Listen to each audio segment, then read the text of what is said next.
మరి ఈరోజు నేను ఛత్తీస్గఢ్ రాష్ట్రంలో ఉన్నటువంటి శ్రీ దంతేశ్వరి అమ్మవారి టెంపుల్కి వచ్చానండి.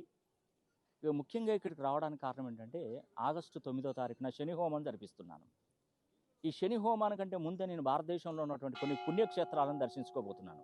ముఖ్యంగా ఇక్కడ అతి శక్తివంతమైనటువంటి అమ్మవారు 52 శక్తిపీఠాలలో ఒకటైనటువంటి శ్రీ దంతేశ్వరి అమ్మవారి శక్తిపీఠాన్ని దర్శించుకున్న తర్వాత అమ్మవారిని మరి ఆ అమ్మవారిని వేడుకున్న తర్వాత అంటే ఆగస్టు 9వ తారీఖున జరిగేటువంటి శని హోమంలో అందరికీ అనుగ్రహం కలిగే విధంగా అమ్మవారిని నేను కోరుకున్నాను. ముఖ్యంగా దేశ విదేశాలలో ఉన్నటువంటి మన భారతీయులు తెలుగు వాళ్ళు ఎందుకు మనకు శని అనుగ్రహం ఉంటేనే మీరు భారతదేశంలో నుండి విదేశాలకు వెళ్ళేటువంటి వారు ఎవరైనా కూడా శని ఏం చేస్తాడంటే నువ్వు ఈ దేశంలో పుట్టావు, ఈ రాష్ట్రంలో పుట్టావు, నువ్వు బయట దేశంలో నీకేం పని, నువ్వు ఇక్కడే చదువుకోవాలి, ఇక్కడే ఉద్యోగం చేయాలి, ఇక్కడే వ్యాపారం చేయాలి, కానీ నువ్వు బయట దేశంకి వెళ్ళనివ్వను, నువ్వు వెళ్ళినా కూడా నీకు ఉద్యోగం దొరకనివ్వను, నువ్వు ఎక్కడికి వెళ్ళినా కూడా మళ్ళీ భారతదేశానికి తిరిగి రప్పిస్తాను అంటాడు శనీశ్వరుడు.